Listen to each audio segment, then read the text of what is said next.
Hello and welcome to episode 12 of Rival Banter. I'm one of your hosts, Luke Croft. Joining me, as always, my esteemed co-host, uh, Deaconess Seth Martin. What is up, my sisters?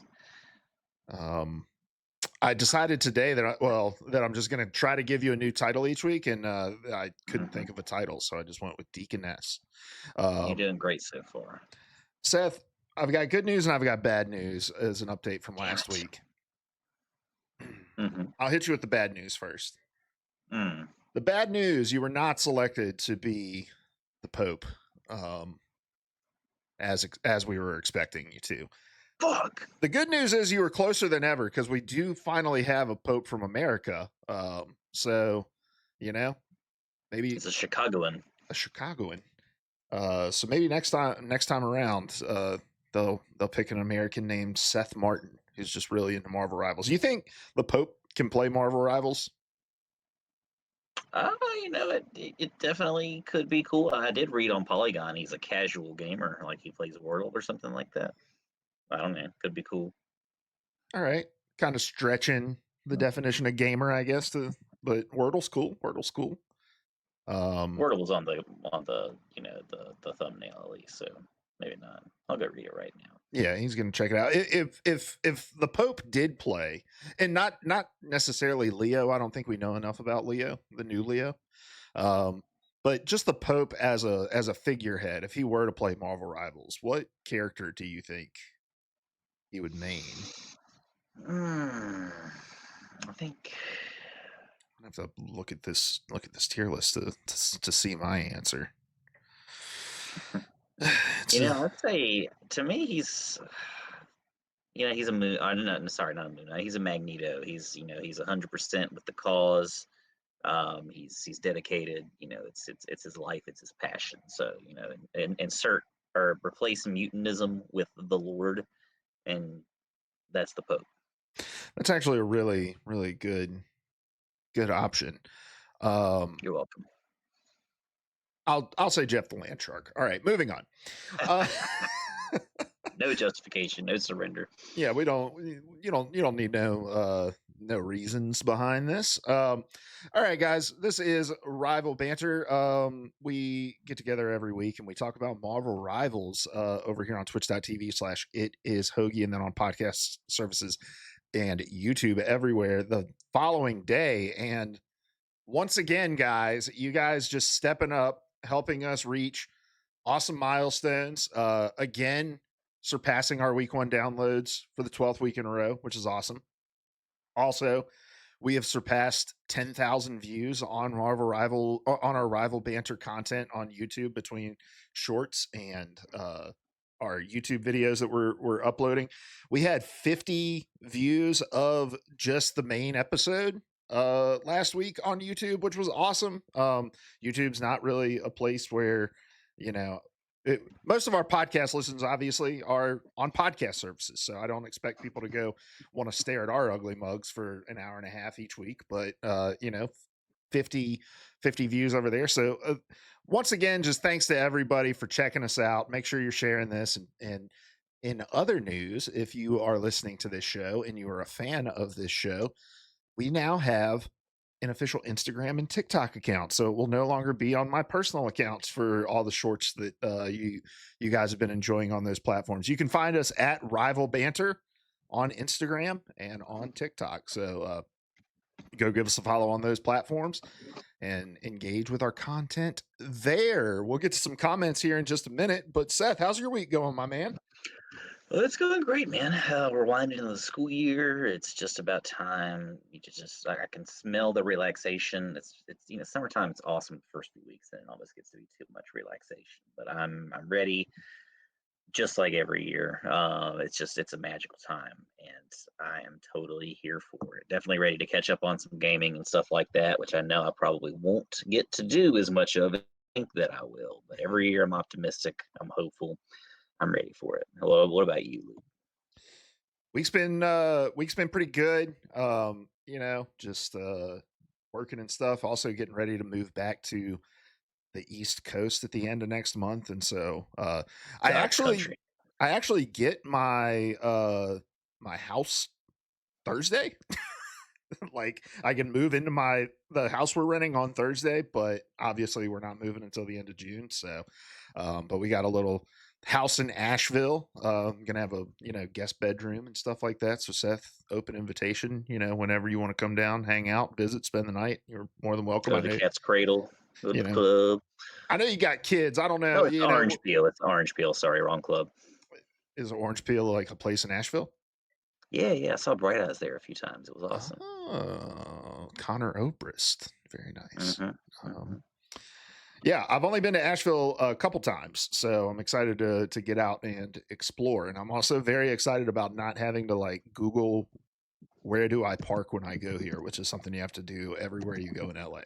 So just the idea of being able to hop in a car, drive somewhere, and just park in a lot, like a designated slab of asphalt where my car can go, and not necessarily have to pay. I'm really really looking forward to that, Seth. So with it being the last week of school, are you in that time where it's just like you're watching movies and doing busy work and the kids are just like bouncing off the walls? Well, it's getting close. We just finished up our big standardized testing drive, and so now we're in the home stretch. It's just kind of getting there. I'm trying to keep them locked in as long as I can, and we'll see. There's always that point where it's just kind of game over, and that if it's not this week, it's definitely going to be in the last couple of days, last week, or sorry, next week. Hey man, kudos to you for keeping the kids holding on this long, because once those It's a standardized tests are stretch. over. It's just a whole like some of them they don't lock in from day one, but it is what it is. All right, man. Well, let's jump into some comments that we've gotten from people in our community. If you guys want to have a chance to have your stuff responded to wherever you're listening to us, make sure you leave a comment about something we talked about this episode, and we might include you, like we are for Son of Chaos 2812 over on YouTube. He said, "Love this. Will like to see more." He doesn't have any punctuation in here, by the way. So That's fine. That's which is fine. No fine. judgment. Yeah, No, no no judgment. judgment, son. But so I'm assuming where it should be. But love this. We'll like to see more. Consider taking small time streamers on for an episode. Seth, we've never really talked about like what else we want to see from this show. Like when we started it, it was really just, hey, we want to get together because we're friends and we want an excuse to talk about a game we play for an hour a week. But any interest in bringing people on here to talk with us too? Yeah, I mean, that would be definitely something fun. I think as the show grows a little bit more, it definitely sounds fun for me. Funny story: I was at dinner with my son. We had his principal scholar banquet tonight, or not banquet, but his award ceremony. So we went out to eat afterwards, and Bridget just happened to mention to him, like, "Oh, Daddy does this podcast with Luke on Tuesday nights," and he's like, "Podcast?" He's 7, by the way, internet. Podcast? Why would you do that? Or he's like, why does that, why is that something you do? Like, why is that fun? And I was like, it's just an excuse. I didn't say it in these words, but it's just a couple of dipshits that want to get together and talk about stuff, and that's all it is. And hopefully, that's enough for the people out there in the world. So we're excited to announce that Seth's 7-year-old son will be our first guest next week. Yeah, he does. He likes Rivals now. He doesn't know anything about it, and he's started at least one competitive match when I wasn't in the room on my account before. So that kind of stuff's fun. So he's You grounded. blew it! So he's grounded from the PlayStation until he can afford to buy his own PlayStation. Who does he like to play? He just likes messing around. He likes to watch me play the thing. I think he likes the detective costume. Just stuff like that. He's just kind of happy to be in the world. He's not super into the whole Marvel universe, but he knows enough to where it kind of interests him and intrigues him a little bit. 7 years old, you're kind of teetering right there on the edge of like starting to get really interested in this kind of stuff. I remember my oldest nephew, like that was around the age where he started to get interested in like Overwatch and stuff like that, and started to kind of, like to watch and understand what was going on in there. So soon he'll be on here giving us his thoughts on who should be S tier in season, you know, 7 or 8 of Marvel Rivals. Mhm. So looking forward to that. I'd love to have some guests on here. If there's people in the Rivals community that you'd like to see on the show, make sure you leave it in a comment somewhere, and we'll definitely consider it. I watch a lot of Rivals streamers and stuff like that. So, um, and especially as we get into summer and we're both kind of running around doing things, if there's an opportunity where one of us will be out and we bring on a guest or something, that could be a cool way to fill in some time too. So if there's people you want to see from the Rivals community, come on the show, talk about the game, let us know in the comments. All right, got a long one for the next one. Demon Lord 6786. This was in response to a short that I posted talking about how a big kind of benefit for Rivals is the known nature of the characters within this universe, right? And they said, I don't know if that's entirely true because there are characters that are in DPS, tank, and support that kind of have conflicting elements, like Rocket, for example.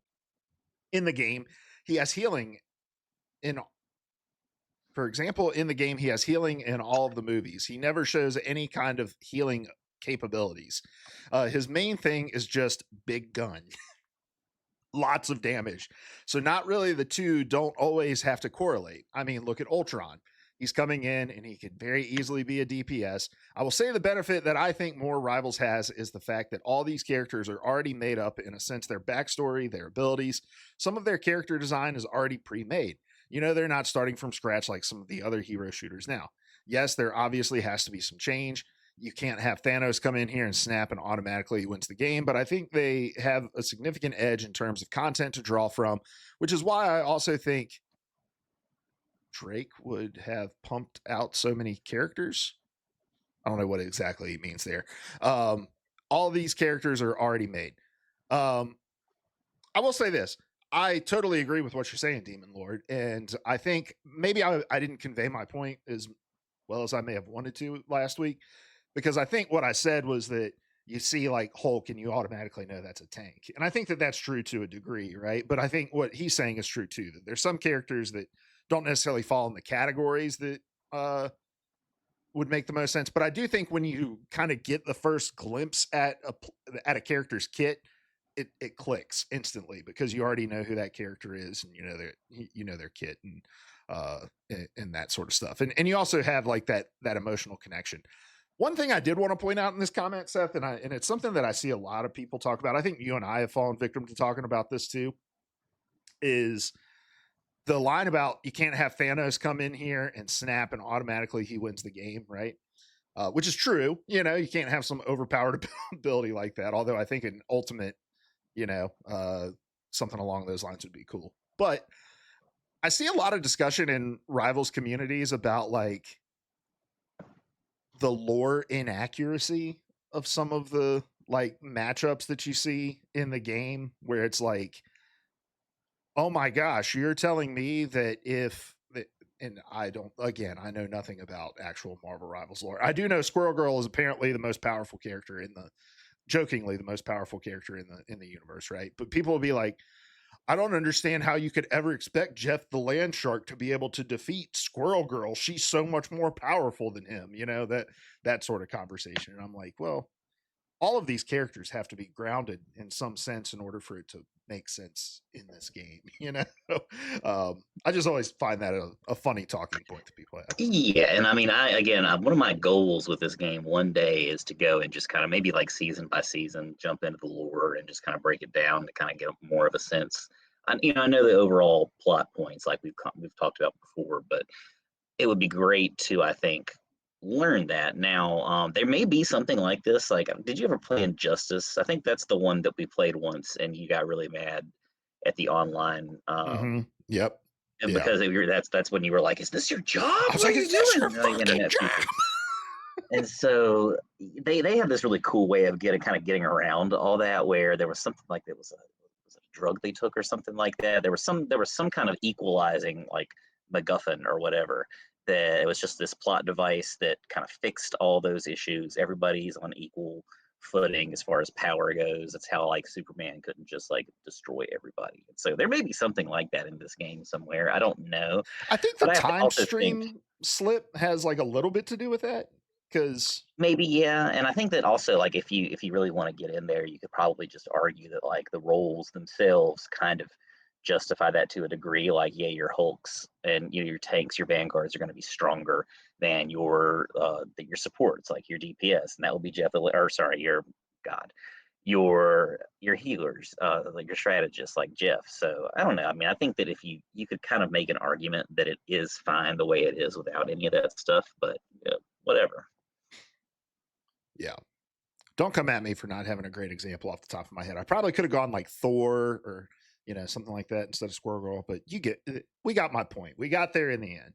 But thank you guys for the comments again. If you guys want us to respond to your thoughts, make sure you're leaving your comments in the video over on Spotify, YouTube, on any of the TikToks that we're posting, all that sort of stuff. Seth, how was your weekend Rivals? What'd you get up to?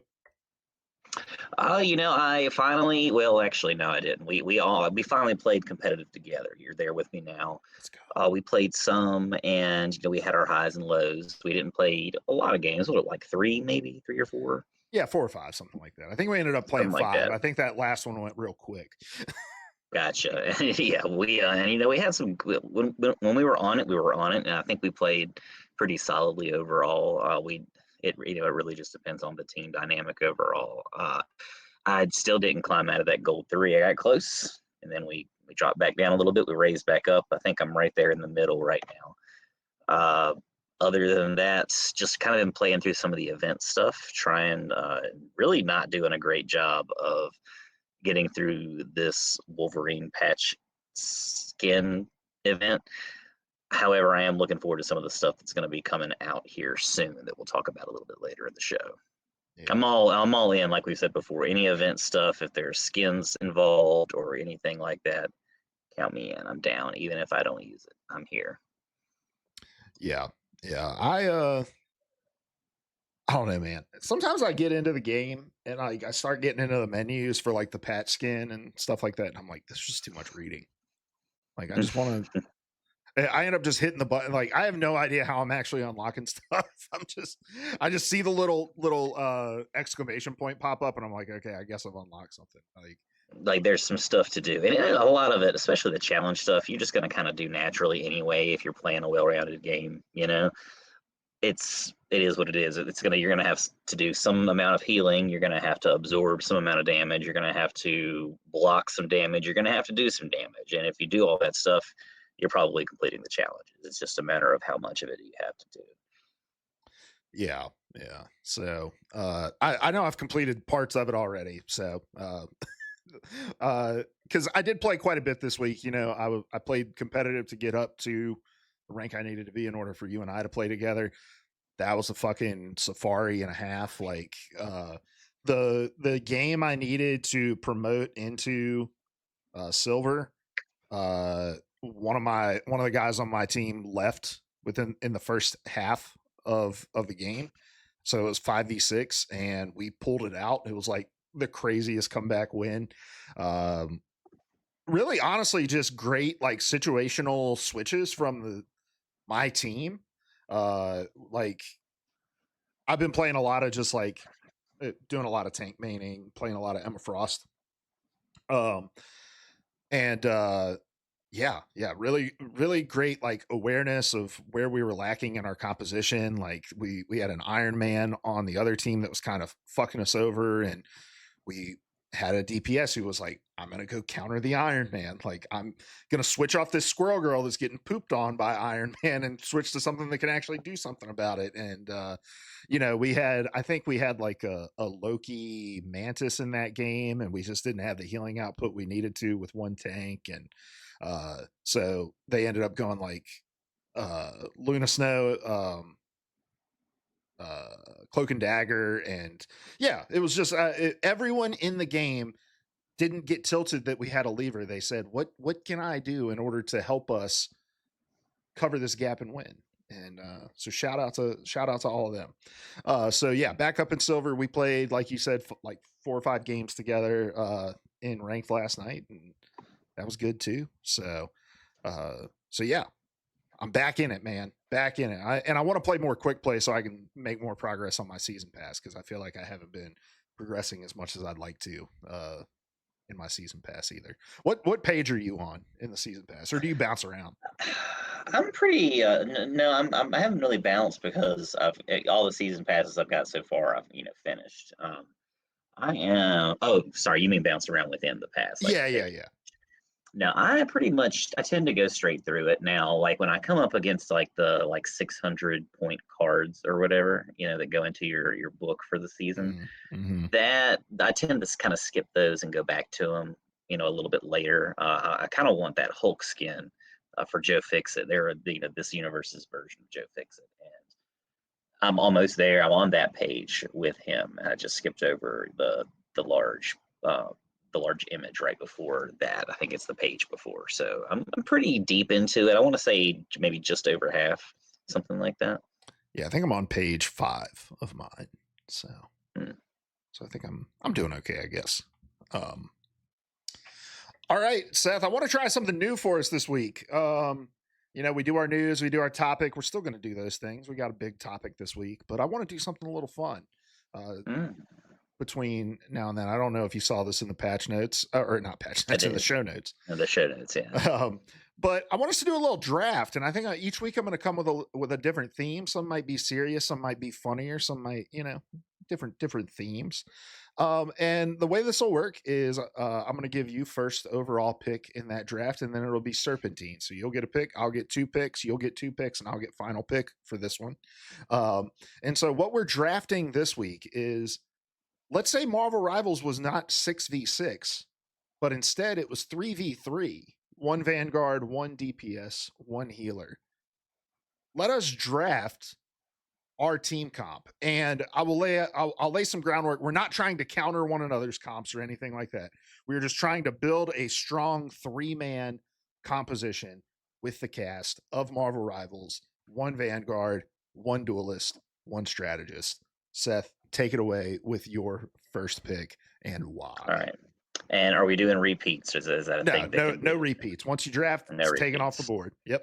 All right. All right. Doesn't matter which role are we starting Nope. with? Start with whatever you Okay. think is best. First thing I'm getting Sweet Baby / Sweet Dude Cloak and Dagger. That's gonna be my support. That's who I want. Why do you think that they'd work in a 3v3?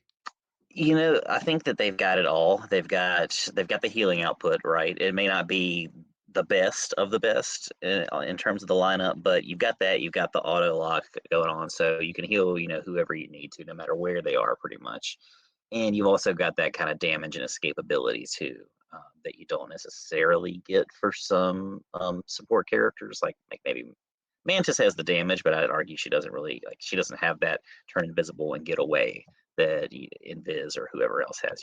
So I'm going with that, and I'm also the most comfortable with her. I think again, like we've talked about her cooldowns before, and how if you can balance those out super well, she's a force to be reckoned with. I would argue that she's the reason that we won that game last night, where it was just a shit show Mm. for 20 minutes, and then there in the last minute and a half, we just cranked it out, and it's because I just locked in. I was throwing those bubbles like Hail Marys out towards the point, trying to keep the fight going on as far away from the end zone as possible. It was great. That was honestly the best game of Marvel Rivals I've ever seen you play. I was That was insane. 50K healing, baby. I loved it. And you had an ult like every 20 seconds. It was crazy. Yeah. I've never been in that zone before. I stood up. And my wife had to ask if I was okay. It was great. All right. Well, since you took a strategist, I'm going to stay away. I'll wait for my strategist since we're doing Mm, 1-1-1. I think I'm going to mhm. go with my tank here, and I think I'm going to go Mag. And I think Mag gives you that first of all, Mag is probably the best solo tank in the game if you're gonna be forced to run with one tank in a composition. Um, Number one, he has the shield for you. He's able to cast bubble at quite a large distance. He can do damage at range. He has good knockback. He has a strong melee. He has a good ult that can be used both offensively and defensively. So I think Mag's kit just would bode really well in a 1v1. And yeah, there's not any like true flyer counters in Rivals at tank. But I think with his like ranged attack abilities, you can uh, somewhat deal with some of the stuff that's going on with your flyer. So I'm going to go Mag as my tank, and then at DPS, DPS is a tough one, but I think I'm just going to go.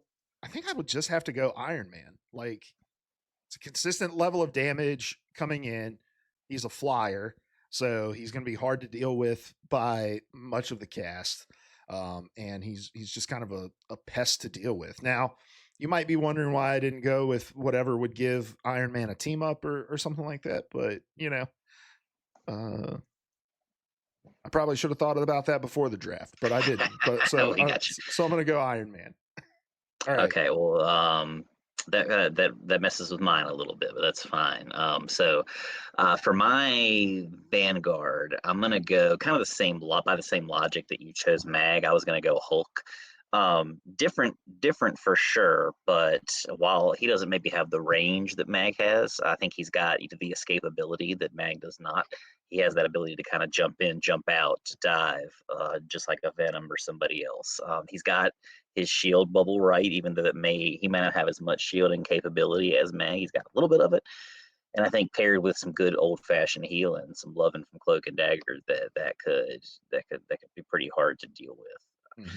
I was gonna pair, do the team up that way. So with Iron Man, that I feel like that gamma beam is just unreal if you get face to face with it. But since you got Iron Man, I guess I'll go Namor by the same logic, sure. So we'll at least have that team up going on too. He's got some range where Hulk doesn't, so there you've got kind of two different methods of damage, right? You've got that close quarters combat, the melee stuff. You've also got kind of the sniper slash turret base, your Torbjorn stuff going on, Mm-hmm. or your whatever. So not Torb, Symmetra. There we Symmetra. go. Yeah, Yeah, different turrets. yeah. So yeah, that's my three. I'm sticking to it. All right. For my strategist, I'm going to go Luna. I think healing outputs there.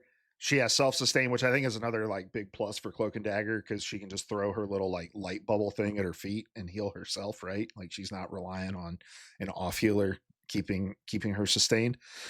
Where with Luna Snow, you can use her ice up ability to heal herself as well. And then I can just throw my snowflake on to Iron Man and keep my healing pumping up Mag, and everybody on the team is getting healing all at the same time. So Mm. I'm gonna go with Luna there. Let us know in the comments who your ideal three man comp would be if Rivals was a 3v3 game. And let us know who you think would win between my comp and Seth's comp.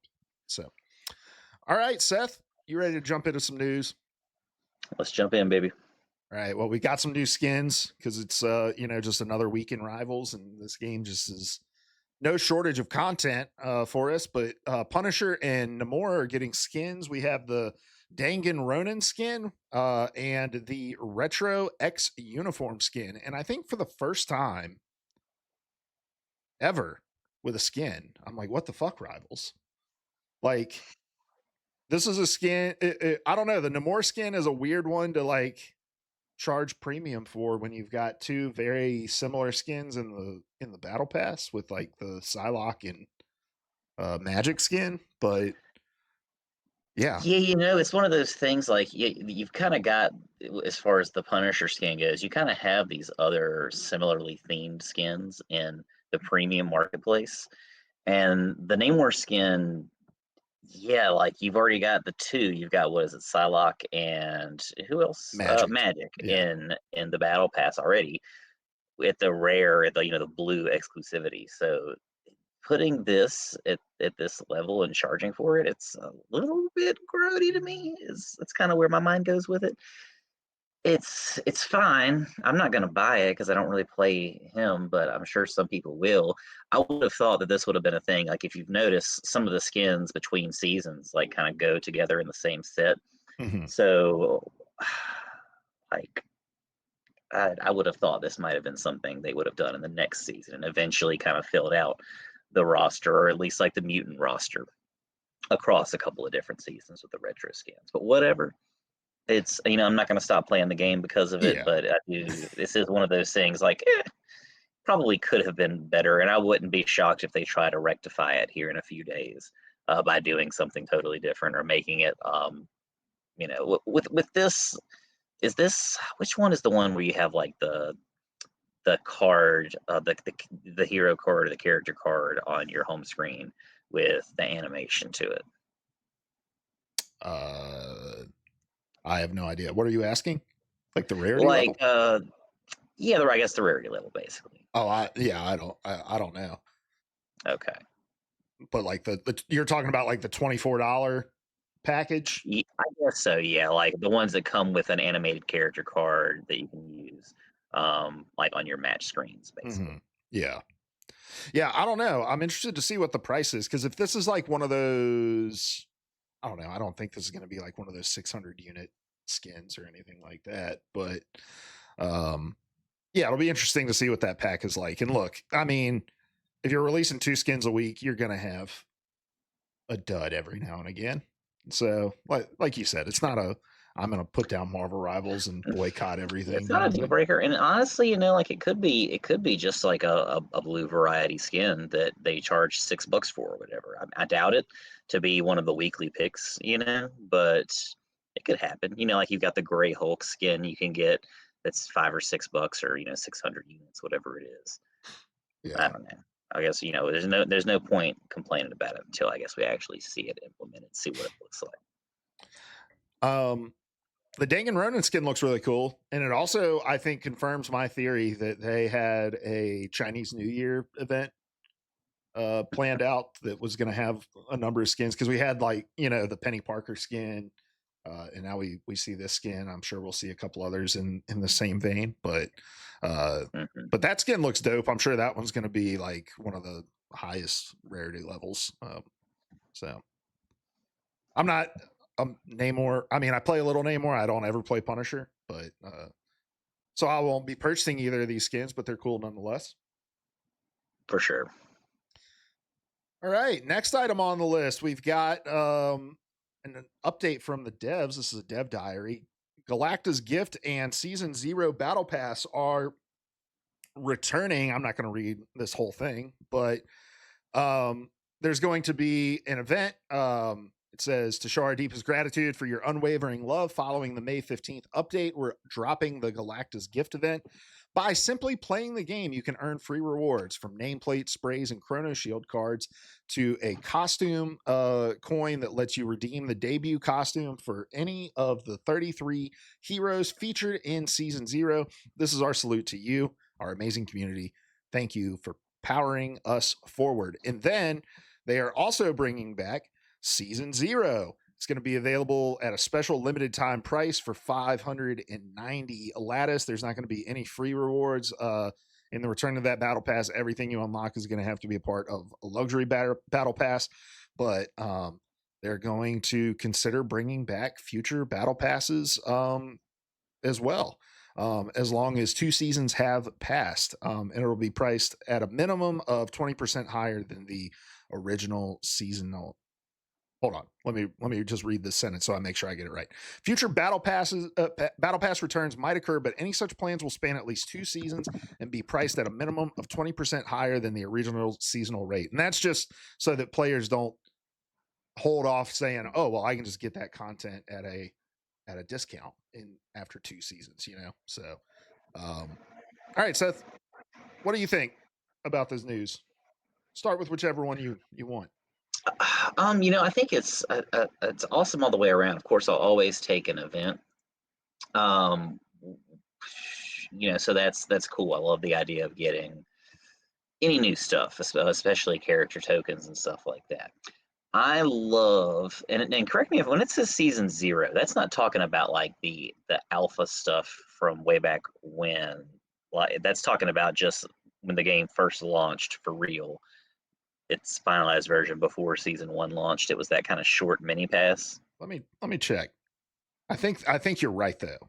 Um, That's what I'm thinking, but I know I read somewhere else, either on Polygon or Kotaku, something like that earlier today, and I saw a skin that I had no memory of featured on there, and I'm like, "I don't remember getting that," but I also don't play Witch that much, so I don't know if I even have that, which, is a whole different issue, but whatever. I'm here for it though. Like, even if I already have this, I love that they're doing it. We've probably had the conversation at some point before, but you and I used to be huge Destiny fans, right? I think mhm. probably me a little bit more than you in the long run, Yeah, but I absolutely loved that game when I started cranking out children. It became a lot harder to play that game, and it's one of those things that the more you fall out of it, the harder it is to get back in, especially once they found the seasonal model where you've got a seasonal story, you've got a seasonal battle pass, and if you miss more than like one of those, or even if you miss one, I think you could still go back and do some of them, but at a certain point it's really, really hard to do, especially if you're balancing more than one. And then I think they eventually, they kind of lock some stuff away to where you can't get to it. And it becomes this whole FOMO thing where you're just afraid of missing out.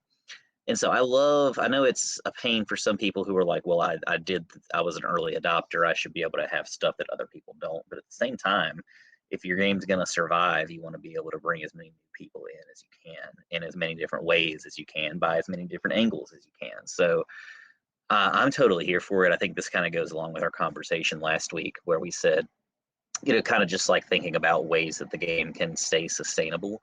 This is one of them, right? Like just give people access to things, even if it's just occasionally here and there. Give them the chance to catch up if they didn't have it before. It's not like, they're still saying this is going to go away, get locked back behind closed doors eventually, but they're giving us windows to get back to it, and I'm all for it. Again, I think that the more accessible your game is, the better off and the healthier it's going to be long term. yeah. And if you are one of those nerds that's like, oh my gosh, I was here when season 0 happened, and now all these other people are gonna have skins. Go get a job, all right? That's all I'm saying. Like, grow up. I'm with you 100%, Seth. I think this is really cool. On top of the fact that Marvel Rivals has that mechanic where you can kind of activate any of your owned battle passes at any time and make progress even after the season is over.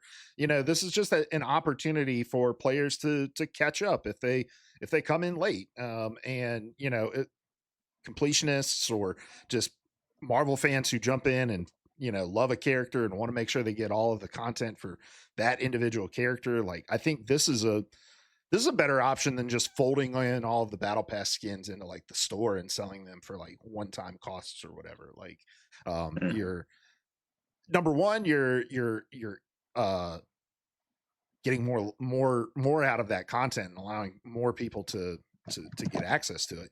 But number two, it means that they're not necessarily looking to like artificially inflate their current battle passes to make you like have to like fill up time to complete them, because you're going to have this ability to go back and complete old passes now too. So there's going to like always be something to work towards, unless you're just somebody who's been here since day one. And it is the chronovium season. Yeah, yeah, I just found that too. So that's $5 or $6 I won't have to spend now, which is great. But I was also kind of like, oh, I wonder, did they even have skins that we missed out on? I didn't play the alpha or the Yeah, beta or anything yeah, like that. I know there's like a Winter Soldier skin that was for people who played the alpha, and I think there's a couple others, Yeah. um, but yeah, I love that as an idea. It's a way to remonetize content that you've already produced in a way that's not predatory to your player base. And I'm all for the event too, like a cool celebration. Have Chrono Shields been a thing that No, have been no. unlockable? So what's a Chrono Shield card? Is this new? I think it's new. I'm just kind of inferring that here, but it sounds like like they're gonna kind of you'll have, I guess, one like a get out of jail free card basically. I'm assuming you would probably have to pop it before a match, but again, no idea. I think that's a cool thing, and I definitely like that would make my current situation a lot more user friendly. I would definitely be having a much better time in comp right now if I had a little bit more cushion as a solo queue player a lot of the time. Mhm. Yeah, yeah. So that's cool. Depending on the rate that they give them to you, and I'm sure there's like a cooldown, Sure, like you yeah, can't yeah. use them back to back games or anything like that. So so yeah, that's cool. Costume coins coming back again, I think is really cool. That's not just a one time thing that we saw and we'll never see Mhm. again. So um, now one thing I hope we don't see is like what we see in a lot of live service games, like the overinflation of currencies and mechanics and stuff that you got to keep up with. So, if we can keep it to, our lattice, our units, our, costume coins, our chrono shield cards, I think that's good. I don't think we need and then your like battle pass currency, whatever it's called, chrono something, chrono units, I think. Whatever, man. Yeah. See, we already The can't keep up. I get purple, gold, uh, Blue. blue. That's all. That's That's all I need, baby. It's simple enough. yeah. Final item on the news list: Marvel Rivals Ignite was announced, and this is going to be, and I don't know why I opened that. I have it already open. This is the new esports format for Marvel Rivals, built both in This is what game I was talking about last night. Yeah. and out of game. Yeah, yeah. You telling me that is made me go check this out. So let's kind of walk through this, kind of piece by piece, and then we can give our thoughts along the way. So they're expanding this out to 5 regions now. I think that we just had 3 regions previously, so now 5 regions is awesome. We have the Americas, we have EMEA, we have Asia, we have Oceania, and we have China. Um, and the way that this is going to work is you're going to have your open qualifier that's going to be split into 2 stages. And this is going to start on May 15th. So there's going to be a split from May 15th to May 25th, and then May 26th to June 1st. If you qualify out of those open qualifiers, you go to stage 1, which takes place from May to July. And there's also some like automatic qualifying spots that are for the top teams that were in the Marvel Rivals Invitational and Marvel Rivals Championship Season 1. So they're going to receive direct invites. They don't have to go through the open qualifiers, which is cool because that means that's like high competition that's out of the field. So opens it up a little more in the open qualifiers for people to make these, these stages. From there, you're going to go to your stage finals. I'm sorry. From there, you're going to go to stage 1. Uh, when you qualify, when you play out of the group stage, then you're going to go to your mid-season finals.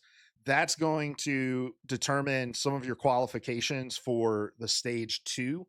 Um, that's going to take place August to October. There's going to be another open qualifier during that third phase.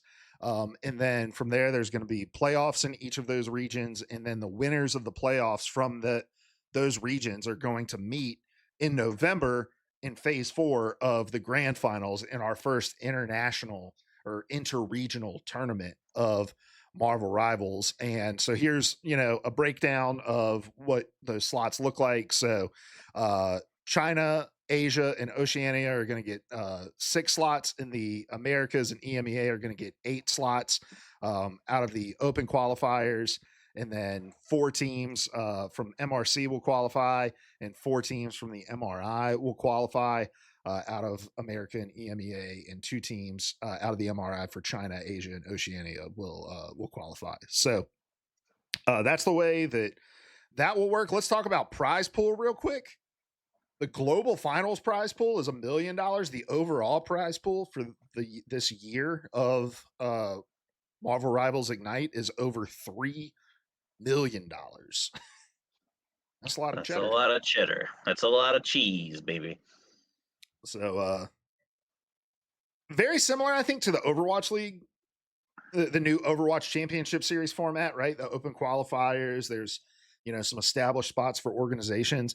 So I really like this. Seth, what are your thoughts? Yeah, I mean, it definitely sounds awesome. Definitely sounds fun. I still love like I'm a sucker for a solid format and for a solid league. So I would love like I do for all its faults. And there's definitely a kickback to this too, but like I miss having the Overwatch League itself.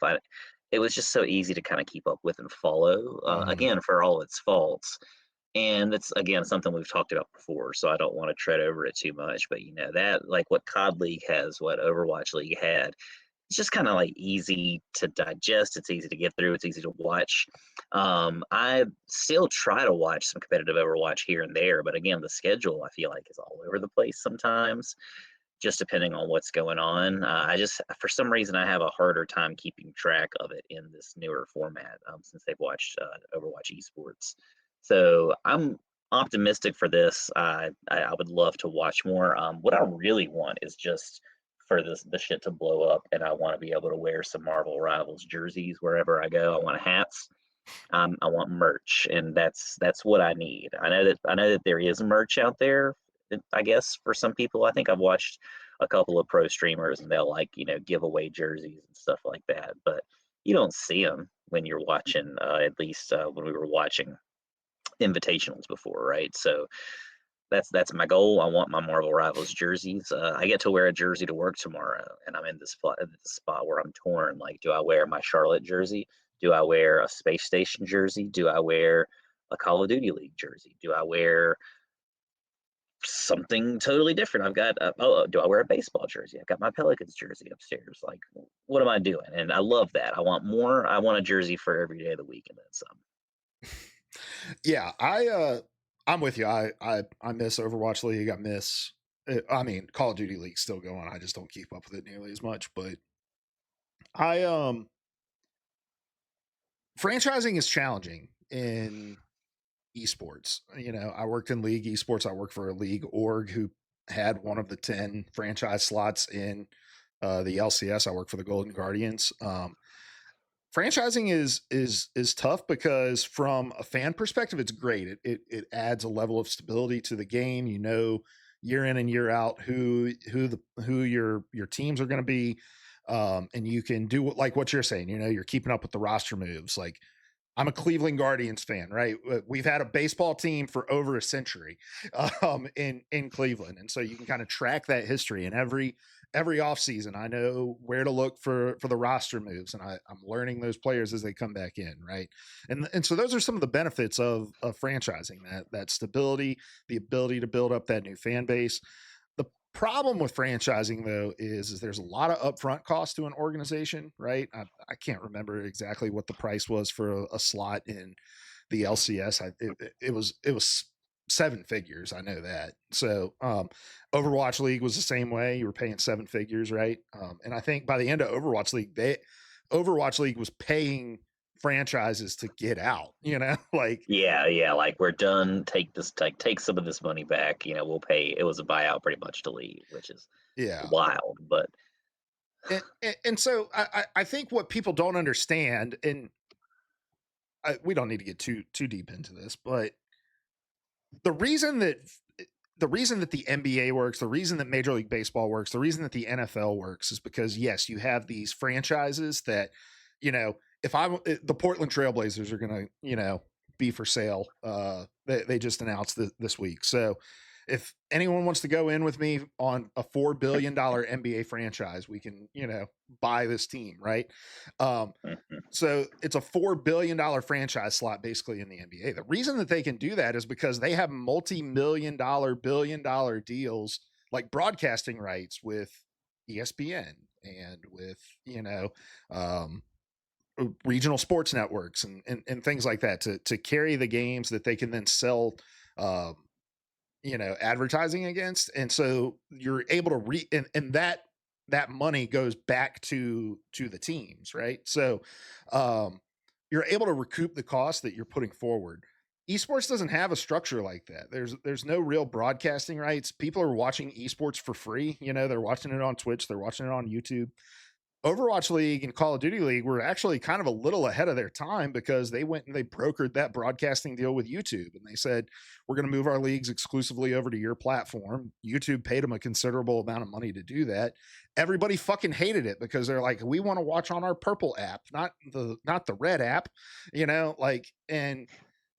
and so without the whole ecosystem that needs to exist in order to support franchising, it's just never going to be a model that works for esports.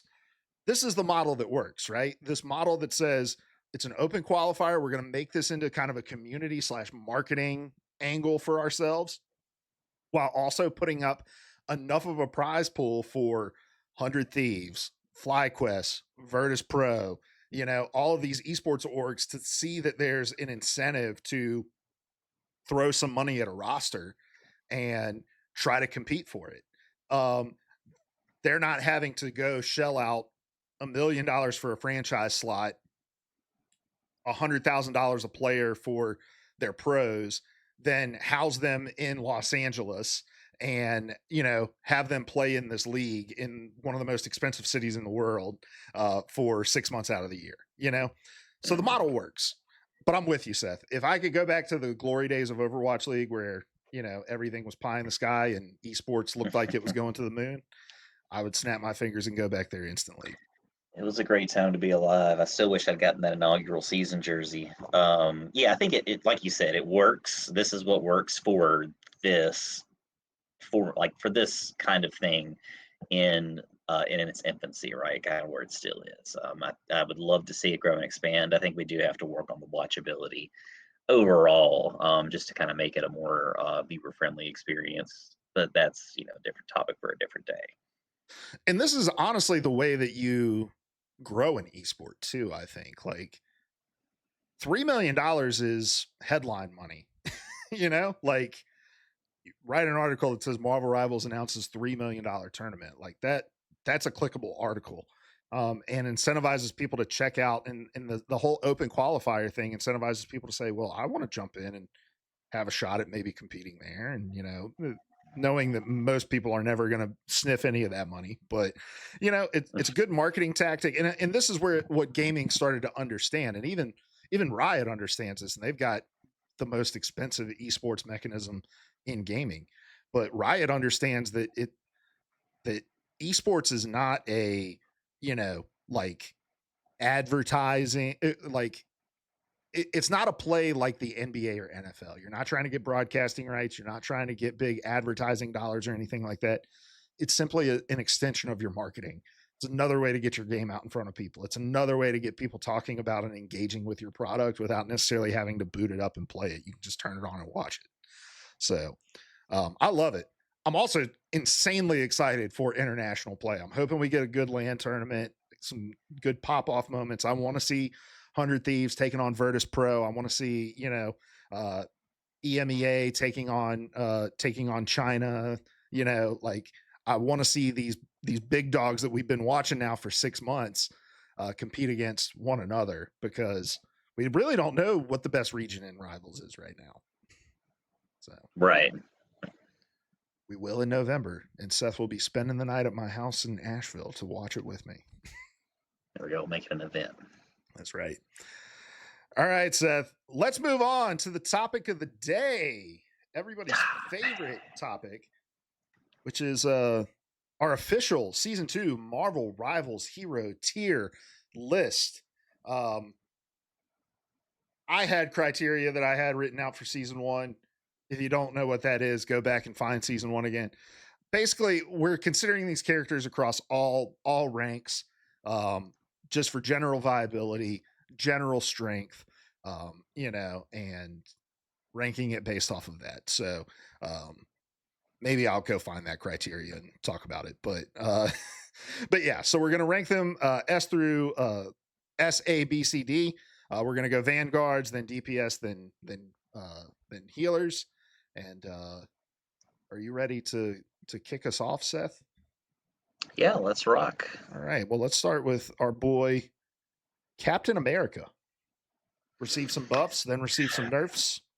He's been all over the board. I think he has still stayed really steady overall, though. So I want to put him pretty high. I think. Do you remember what he was in our original I think we had him at like tier? B or C in our season one tier, season Yeah, 1.5 tier list. Yeah. I wanna say I wanna go A then. Maybe like a high B, somewhere like that. I think, when you see him, it's kind of a no crap thing because you know you're gonna have to deal with him, even with his most recent nerf, right? Like he lost 50 health. So what? He's still stalling those points till the cows come home. So yeah, A for me. Yeah, I think he's an A for me too. His sustain is great. His backline harass is great. He's not going to be Mhm. the tank that puts up big kill numbers, puts up big damage numbers, but he's going to be a nuisance, and he's going to be someone you have to deal with on your healers all game. So, and I think, like you said, his the nerf was what was needed to not make him just absolutely totally not unpickable, because they're in the first couple days of the new season. It was like, if you don't have a Captain America and the other team has a Captain America, you're just kind of fucked. Mhm. I think he's in a much better place now, so I think A is good. All right, Doctor Strange. S baby. Ooh, you're gonna go S. I would put him maybe a little lower than that. I was gonna say A for Doctor Strange, but go ahead. Why do you say S? I mean, I think he's still just such a solid pick around, like all the way around. I think with it between his shield, between his range, between his portal ability, he's got it all still. And again, he's kind of been up and down the board a little bit too, as far as nerfs and buffs go. But I still think, especially like if you consider what he does for Scarlet Witch and buffing her abilities and kind of giving her some more viability competitively. I think he's a solid pick all the way around. I could see maybe an A. I don't see him going any lower than that though on my tier.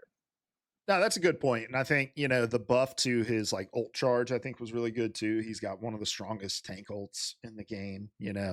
I'm happy to put him at S. I think there's probably going to be some tanks over him in S, so he'll probably end up being a lower S for me. But yeah, I'm happy to put him there. All right. Magneto. I still, I mean, he's got to be high, right? I Yeah. think I don't know if it's as high. I missed that sword with the Scarlet Witch team up for sure. But I would at least go A. I'm still tempted to go S because again, like you said earlier in your draft, he's got it all. Pretty much everything you could want in a tank except for that escape ability. So he's got the shield, he's got multiple shields, he's got the range, and he's one of the few tank options that you have to fight flyers with, even though you do have to be pretty accurate. So I want to go S. I could be talked down to A. No, I think he's definitely still in that S tier. They really didn't do anything to him in the patch, right? Like the season 2 patch, I don't think he got any changes. So I think we had him in an S in 1.5. I think he's still an S now. I think he still pairs really well with just about every other tank in the game, because of his projectile bubble that he can put on other people. So um, his flexibility to me, I think, puts him over Strange. Strange doesn't really work in every single comp, whereas Mag does. And his Mhm. kit is just too well rounded, and his ult has so much utility too, with it being both defensive and offensive. So yeah, I think S as well. Um, all right, you're a Thor main in here, Seth. You play a lot of Thor. How's he feeling this season? A lot of Thor. I want to go. I would go A, or I could be talked down to B. I think he's great. He can get in the back line. He has a little bit of range to him. Definitely some melee. I definitely don't feel like I see as much of him out there this season as I have in the past. But when I play him, I definitely feel like I can still use him and use him well. So I still want to keep him high.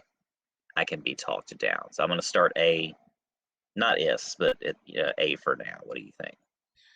Yeah, I was gonna say A or B, and I think Thor kind of falls into that place that Hulk was in last season, which is where it's like he does a lot of things really well, but there are just other characters who do them a little better than him, right? Like if I Hmm. want to dive and harass and play the back line, there's other tanks that I'm gonna play like a Hulk, like a Venom, that can do those things better than Thor can.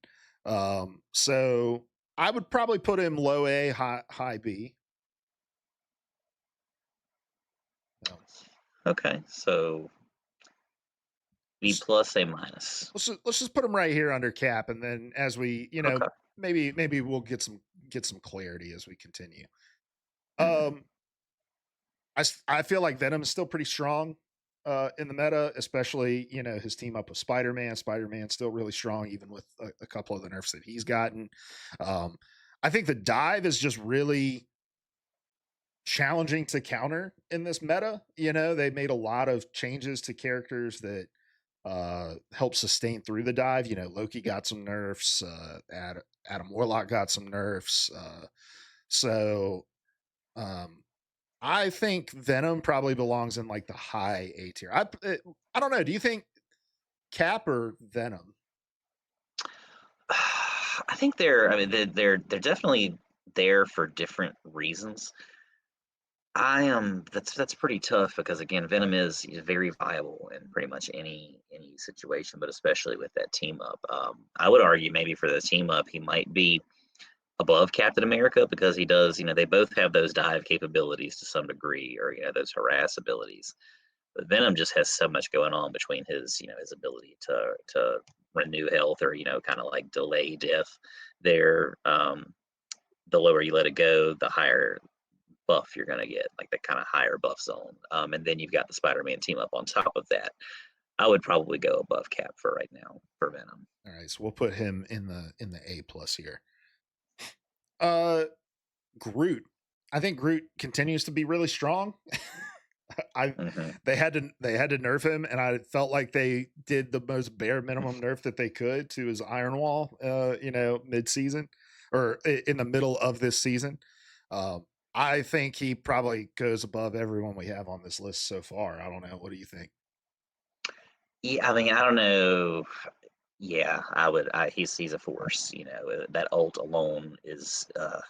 I feel like it's gotten better, but yeah, I still kind of want to put him S tier at least. I don't know if he's at the top of S tier, but I'm banning him before I'm banning any of those people. So yeah, I would go. I would go with that. He also kind of got like a side buff just because like Wolverine's not quite as strong right now as he was in season 1.5, and that was kind of the hardest counter to Groot that Hmm. we had. So yeah. Penny, I think is interesting, but I'm curious to hear your thoughts. Honestly, I want to go B or C for her for this season. I definitely don't see her as much. I think people have started to figure out that she's not necessarily. I mean, she can be a well-rounded character, for any purpose, but I mean, she's really not unless you're just that good. And in that case, any character can be, an S tier character if you're going that argument. So I just like she's definitely viable, definitely competitive for your domination modes. Maybe like an early round convoy or something like that. But I I just don't see it. I don't see her nearly as much as I see any of those other characters, and I feel like again she's definitely more of a situational pick than some of these that we've talked about so far. Yeah, I'm gonna put her at C as well. Okay. I think because I was right with you, like with the BC kind of idea, because I think Penny's only really ever going to be viable in a place where, I don't know, maybe in a place where it's just like super super hard commit dive, where it's like Iron Fist magic, like where you're really you can really counter by bunkering. But when you've got flyers still in the meta, when you've got ranged characters like Punisher or like Moon Knight in the meta, like you're always going to struggle to get a lot of value out of Penny because people don't have to be on top of you in order to be effective. And so, like, I think on paper we saw the buffs at the start of season 2, and we thought, man, Penny got a lot of attention, and she's going to be strong. But I think there's going to have to be a lot that happens to the rest of the cast in order for Penny to move up on this chart. Mhm. All right, here's the thing. I want to go, as much as I hate to say it, and I love Thing. I don't know. I'm torn between an A and a B. I want to go B just because I know like he's a big damage sponge. However, he's so powerful, and if you play him right, you can definitely keep him up for a while. Just managing, between his haymaker, between his his Yancey Street, whatever. You can keep him up. He is a big lug though, so I'm gonna go B just to be conservative, but I could be definitely talked up to A because he's my boy. I'm gonna put him right here, not because I think he's a B. I don't really know yet. Hmm. Because I don't know. I feel like if he's a B, Thor's a B. Like I don't think him and Well, yeah, Thor but Thor. Well, yeah, you're right. I was about to argue escapability, but they both kind of have that, just in different ways. yeah, like Thing has his leap, you know. Hmm. So he's got a little bit of mobility. He's got I think he has a much more impactful ult than Thor has. Um, and I also think that Thor can be used against the dive, right? You can jump back to your healers. You can throw haymakers at people who are trying to get at your back line, and the damage reduction that you give to your healers when you jump back to them, I think is big too. So, like, I think wherever we have Thing, I just feel like he has to be over Thor. So it's either he's here Um, or Thor goes down here. let's move Thor for right now. We can always move it around if we need to later. Yeah, let's go with that. All right. I think the biggest winner of the season 2 patch in the Vanguard list is our next character, Hulk, who has become just an absolute fucking menace in the lobby. Uh, higher mobility, more sustain with his shield. I feel like Hulk is an easy S. It's just where in the S tier do you think he goes? But do you agree? I agree. I want to play him more. I'm gonna have to take it slow with him because it's been a while, right? I do think S. I'm gonna put him below Strange. So kind of like at the end of our S tier. You do still have to be quick with him. You have to kind of know what you're doing. I think not everybody kind of goes into it with that mentality of like kind of like jumping. The Hulks that I've seen that tear my teams apart when I'm playing against them, I never seem to get this Hulk when I'm playing. But they jump so deep in the back line, and somehow, some way, it just distracts my whole team. They have to deal with this Hulk, and I mean, he could. I feel like he could be jumping to our spawn. Nobody's near spawn, but our team's going to retreat to fight that Hulk just to get him away from the spawn. I don't know. I don't think that's actually what's going on. But those Hulks mess with us. So yeah, I do think if people know kind of what they're doing strategically, they make him a menace. And even if not, he's got enough going on to where he is super viable again. He's got a little bit. He's got a little bit of it all, just not really the range, but what he doesn't have in range, he makes up for with escapability. And he even does have a little range. He's got his spitting Yeah, thing, he's got right? some Like, hard CC. He's got. What about his team ups? What do you think his team ups do anything? He's got I mean, hell some yeah, of the hell yeah, strongest team ups. yeah. So I mean, I could be talked into moving him past Strange. I, I don't know. Yeah, the He only might reason not I quite brought be up the mag. team ups is because I do think he probably is in the mag range more than he is the strange range. But Well, let's do it. Let's bump him up a spot for now, at least. And if we need to, we'll revisit that later. all right, our final tank, Mother herself, Emma Frost. Mommy. I want to go B for her. I could be talked into A, I think, as well. Um, she's great, I think, when people know how to use her. She is complicated, but she's pretty powerful. I don't think she's not like somebody I'm terrified to go up against though when I'm playing or when I see them. I'm like, oh shit, I don't. I haven't been in enough ban lobbies to know how frequently she gets banned, but I don't imagine that it's that much based on the Emmas that I've seen, the mommies that I've seen. Yeah, I think she's very much an off tank in the sense that I don't know. I've been playing a lot of low rank games, and so I have to solo tank a lot. And I play as her, and it's hard. You know, like it's a challenge to solo tank as her because of her kit. But I do think that her damage output is insane. I think she can do the most damage of maybe any tank that's in this roster And do consistently. it quickly. Yeah, Yeah. yeah. Um, I think her shield has it's more used for its like utility than it is necessarily as like a damage sponge, right? Like I like to throw it behind the tank line so that to like deny heals and things like that. But 500 health isn't really that big of a shield when you consider that like pre-nerf Invis had a 300 shield, 300 health shield, you know. Um Hmm, hmm. so yeah, I think, you know, high B, maybe I would put her at the top of this B tier over the thing maybe. Just because I also think like her diamond form giving her the ability to like she doesn't get strange ulted when she's in diamond form. She doesn't get Jeff ulted when she's in diamond form. She can interrupt a lot of big ults. Like that game we were playing last night, and I interrupted that Doctor Strange like multiple times and just tilted him off the planet. You know, like Hmm, it's a hmm. pretty easy to hit interrupt because I did it multiple times in a game. So yeah, I'm happy to put her at a high B. You know, I think maybe she could be even a low A. You know, at even higher ranks, I know she's like way more viable. You know, I've been watching competitive, and she's like pretty much 100% present in either pay or pick. So, but high B is good for me. Okay. All right, let's talk about the role we know least about, so we can fly through these pretty quick. Let's talk about our DPS, our duelists here.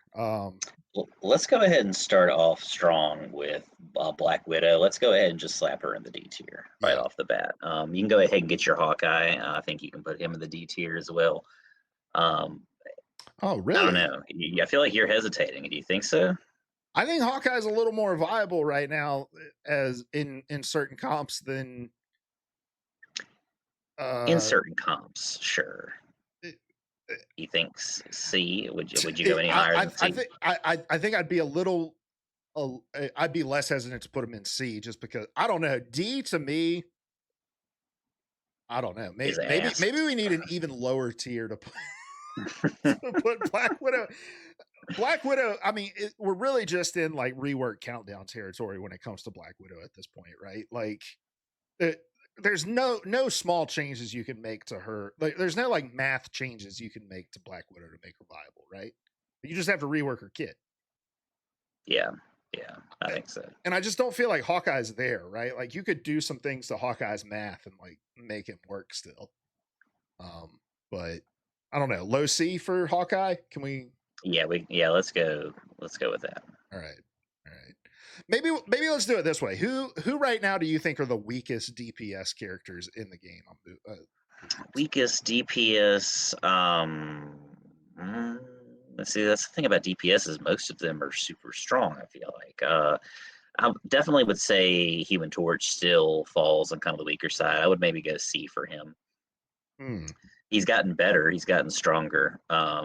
Maybe high to mid C, something like that. I'm more aware of them on the board than I used to be when he first launched. Yeah, I think he's the weakest of the Flyers. Yeah, Maybe. I don't know. You think yeah. Storm is better than? Oh yeah, oh yeah, Yeah. Okay. yeah. I do. You play a lot more DPS than I do, so Well, a lot. A stretch, but whatever. Yeah, I'd go that for now. Wolverine. Do you still? I know he was pretty up there. He was probably A or S earlier on. yeah. He Now, now I would probably put him high C low B. I mean, yeah, I was gonna say somewhere around there too. let's go low B. Um, Okay. because I do think. Well, I don't know, man. Like, I do feel like Torch is probably better than Wolverine right now. I just think your Yeah, Flyers are. we can make that switch.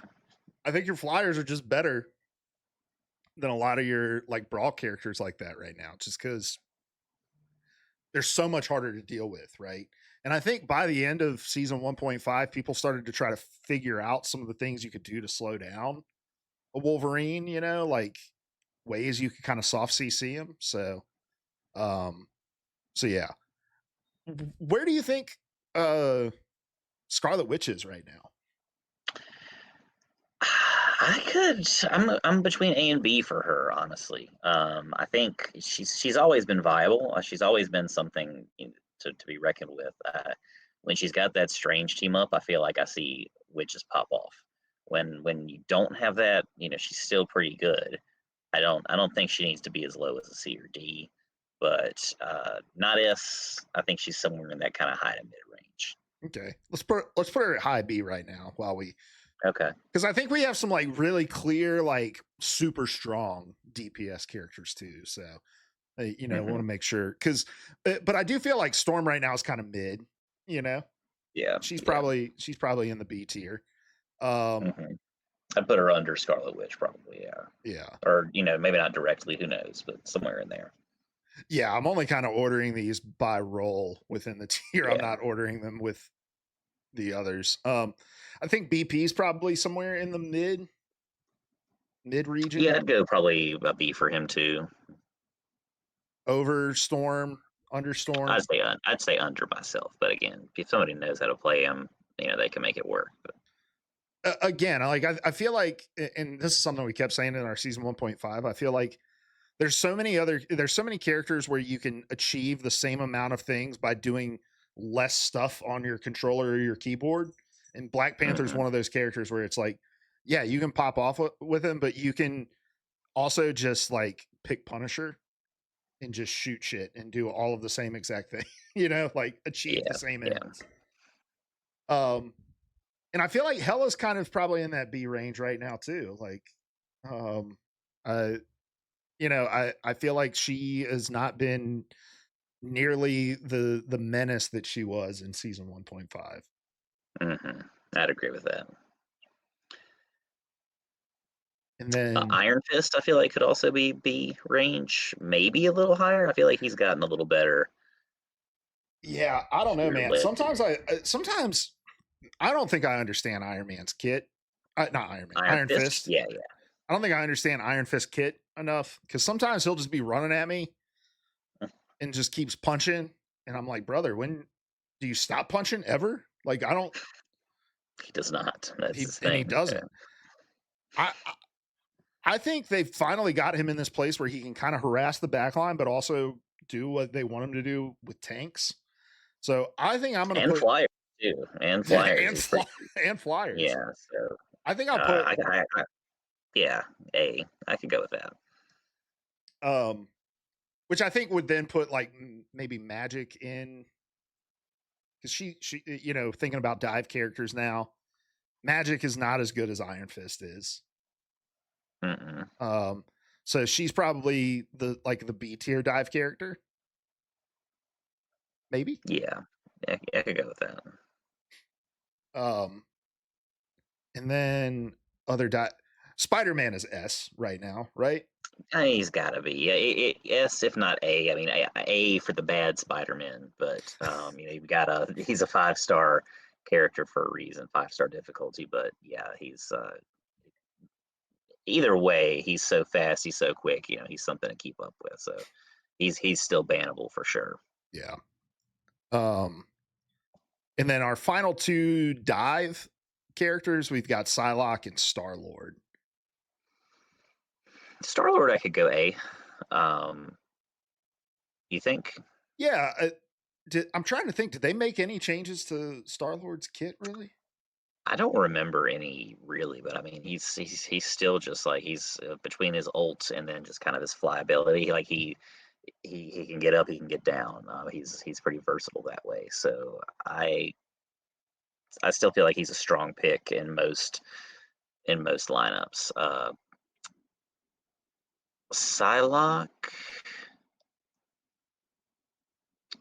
also kind of want to say A. I could be talked into a B though too. I mean, what are you thinking? I mean, I think that's the right range. I think she's somewhere between Magic and Star Lord, probably. So high Hmm. B, low A. I'm happy to just put her in A Okay. at the bottom range of A because I think we have a couple other S tier in here, S tier DPS in here. Hmm. Hmm. And I think we have some other B tier, and I don't think we have really any other A tier necessarily, but I don't know. Iron Man. I would go S for me, especially this season, especially with this Hulk team up still. He's something else, and he's when I see him, he's the first guy I'm pinging on the enemy team. Like, get him out of there. He's got his kind of splash damage. He's got his more fine tuned laser beam, like his unibeam fire. And if you get that Hulk, the gamma ray stuff going on, he's like he can be tough. So yeah, I'm going S for Iron Man this season. Yeah, I'm right there with you. I think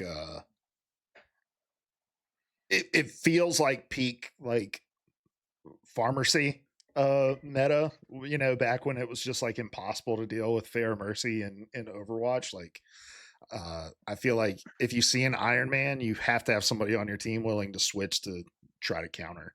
And there's just not a whole lot to counter unless you are also really good at a flyer or you're some sort of nasty hit scan player. I don't know. Hmm. To me, I think the other S tier is probably Namor still, with his team up abilities, you know, high damage output, good ult. I think he's on the lower end of S, maybe high end of A, but don't know what you think. Yeah, I would. I want to go the high end of A for him because I think again, like the turrets help. I think a lot of people have kind of figured out how to deal with those turrets. I don't feel like they're as much of a menace as they used to be. And between whether it's bad placement or whether it's just people to kind of knowing that, all right, well, let me just switch up. We'll choose mag. We'll knock them out. Still definitely viable. Still definitely competitive. But yeah, Moon Knight. I want to go A for him. I don't know that he's S material. He's still again pretty solid all the way around. I still see him all the time, but I do think that people have kind of figured him out too. And again, like as long as you know to look around for those onks and be ready at any time, keep track of your ults that you'll know that you can get out of his the moon phase Mm-hmm. too. Yeah, the healing he gets now from his little like crescent, his secondary fire thing, his ult lasting a little bit longer, the projectile speed increase for him, like all really great changes to his kit. And I do feel like he's kind of that perfect balance of a menace to deal with, but when you need to deal with him and like as a team collectively try to deal with him, you can. So Mhm. yeah, I think A is good there. Squirrel Girl. I could go B. I could go A. I think she puts out so much damage, like Mhm. unexpectedly large numbers of damage. When I need damage quickly for some of those challenges, and I'm jumping in quick play, I'm going Squirrel Girl because I know I can just get up high. I don't have to be right on the point with her. You can get down and dirty with her, but you can also play her like a sniper and do just fine too. She's got the added bonus of kind of like her acorns can bounce around and deal some damage. She's got that renewable, like you can kind of like eliminate one of your cooldowns with one of your abilities. So she's great as far as I'm concerned. I don't think she's S, but I definitely don't think that she's B. Yeah, yeah. She's also a great counter to Captain America, to Hulk. She can root. Big tank buster, yeah, Yeah, just from a distance too, which is helpful. yeah, and just her ability to root. You know, somebody who's jumping into your backline and stuff like that. I've seen a lot more players a lot more DPS people who will see a Captain America in the server and then just like instantly switch to Squirrel Girl. And it's like, I'm just going to make his life hell because he's going to run back here and I'm going to throw my acorn at him. And then if you have a Spider Man Mhm, on your team, it's, doubly better because she gets the team up with it. So, mhm. um, Punisher, I think, is also probably A tier right now. He's still, rockets are in almost every single game. He gets a lot of benefit from, the team up ability there. High damage output, great ult. Um, you know, can deal with flyers if he needs to. So Yeah, I could get down with that. um, I think Bucky's got to be in C, right? they killed him. Kinda, yeah. I mean, I don't know. I could go B for him. I think I could also definitely see the argument for C. That I feel like that Captain America team up, losing the rocket infinite ammo definitely killed him, which is maybe helpful. Everybody needs to get taken down a peg or two to keep the game fresh here and there. But yeah, I don't understand what his team up even supposed to do. Like I don't see how people make that work, and I don't think that they do because I don't really see people doing it very often. Yeah. And the changes to his ult as well, where it like lowers the execute range to whatever it was. It used to be 25 and now it's 20, or it used to be 20 and now it's 15 or something like Something that. like that, yeah. Like, I don't know. I get why they wanted to nerf him because he was such a like hard character to deal with, but they really did just like put him in the dirt. So, um, then the exact opposite for our next character, Mr. Fantastic, who He's back, baby. he's back and he's fucking your back. He's fucking up your back line. Yeah, I mean, I don't know that he's S. I definitely think that he's up there. What do you think for him? Yeah, I think he's up in the high A at the very least. And again, like he's so balanced between like he's right on the edge of being a duelist and a vanguard. Like he's got once he inflates, he might as well be the Hulk. He might as well be somebody with just huge amounts of health, and you've got to watch out for him. He's like literally a bowling ball. So yeah, he's got to be up there for me. Yeah. All right, let's move on to our strategist here and rip the band-aid off and just put Rocket Raccoon in S. Right? Might as well, yeah, might as well. And I think, yeah, honestly, like last season, we both gave him some hate. I think at this point, you kind of just have to acknowledge he puts out a hell of a lot of healing. And after they've made changes to his ult to kind of make him a little bit more support friendly and not so aggressive, he's as long as you can play him and escape from fights, as long as you can like make sure that you're using your wall climbs and your jetpacks, you can stay alive for the whole match and put out 40, 50K healing. And, like it's nothing. However, if you're doing that, you're probably not doing much damage. And so, again, that's kind of the argument that we've had before of what is that okay? Is putting out super duper extra healing? Does that make up for the damage negation or like the lack of damage output? I don't know. Yeah, yeah. Um, Overall, though, still S tier. Like I think 100%, it would be super S if if he could balance that damage out a little bit more and still do the healing numbers. yeah, the ult change was the exact thing that he needed to be like meta viable and not just piss off every non-strategist in the lobby when he gets picked. Hmm. So yeah, definitely S tier. Um, going in the opposite direction, I think is Adam Warlock.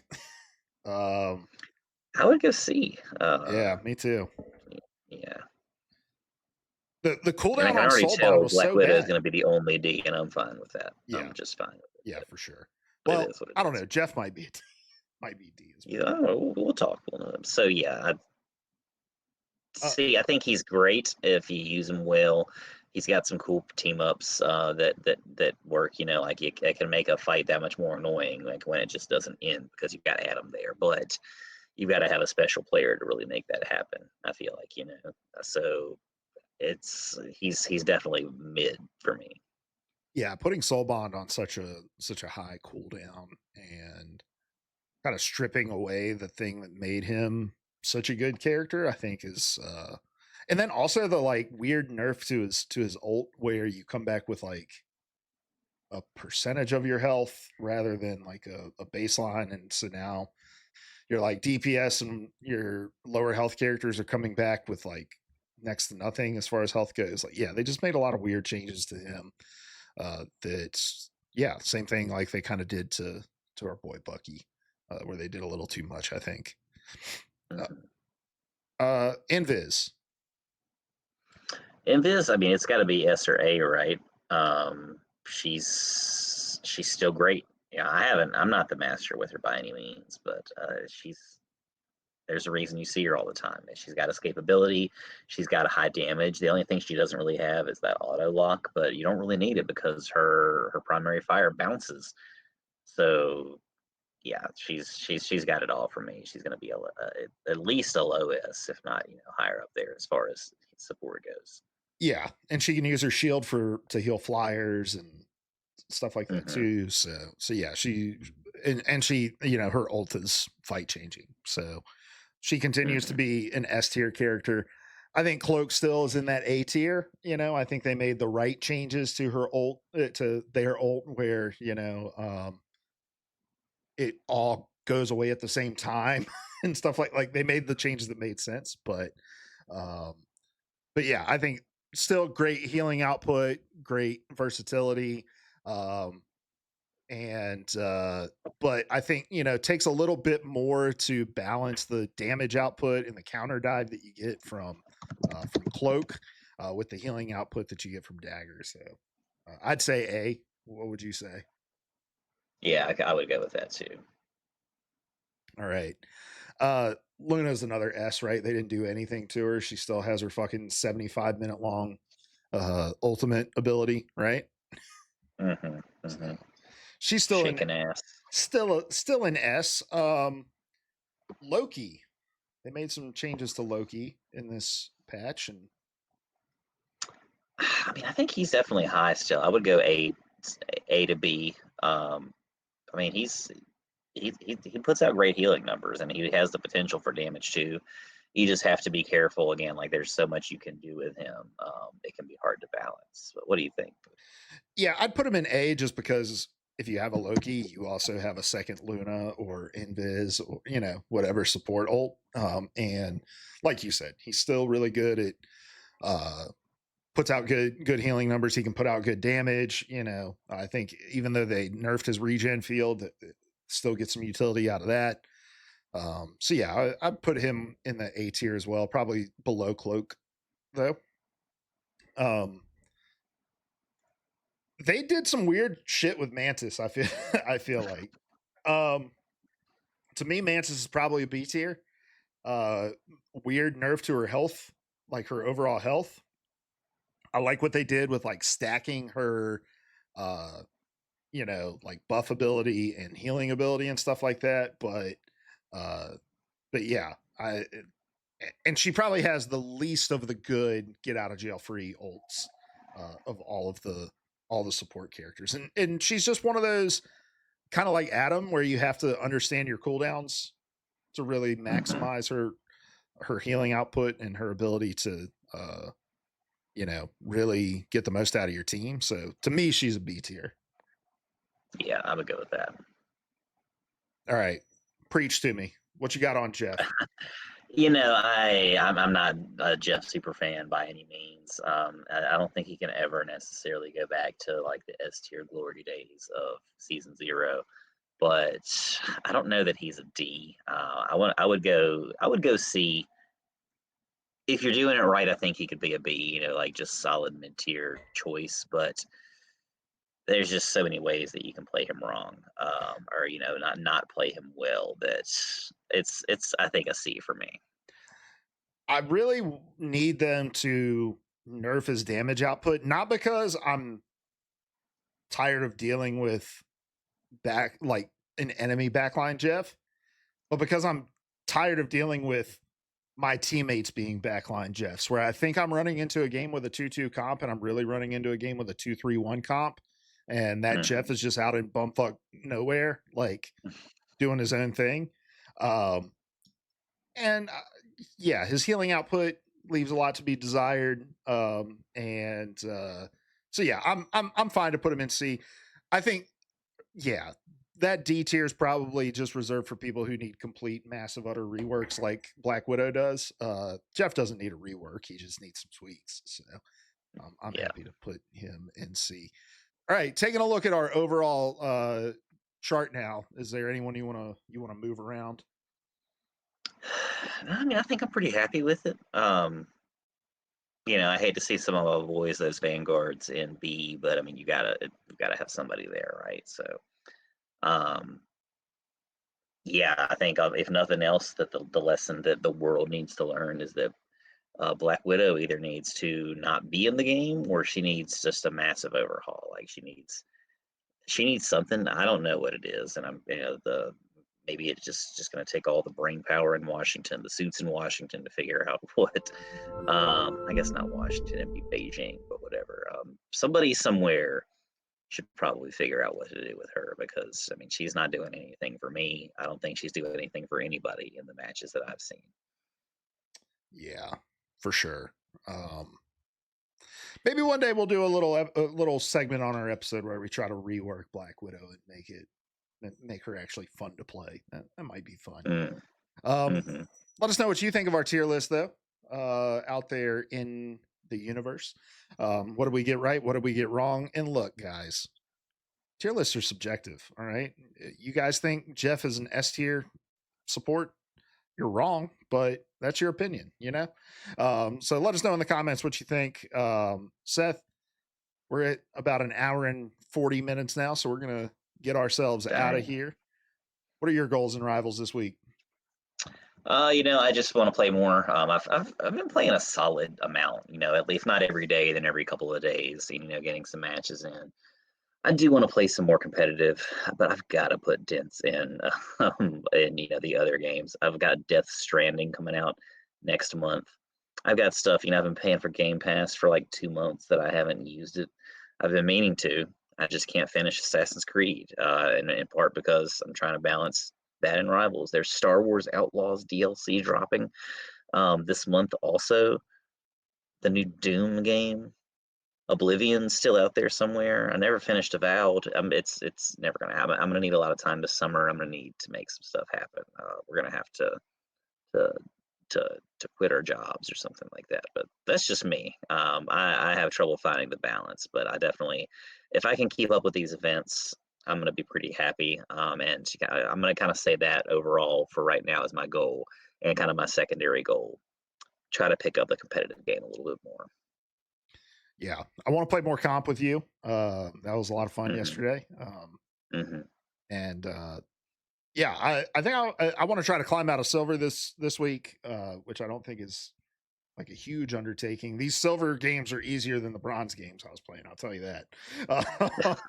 So hopefully I can get out of silver, make a little bit of a dent in my battle pass as well. So, but yeah, I'm also in like July of my MLB The Show season. I've played every single game so far in that season. So, hmm so It's impressive.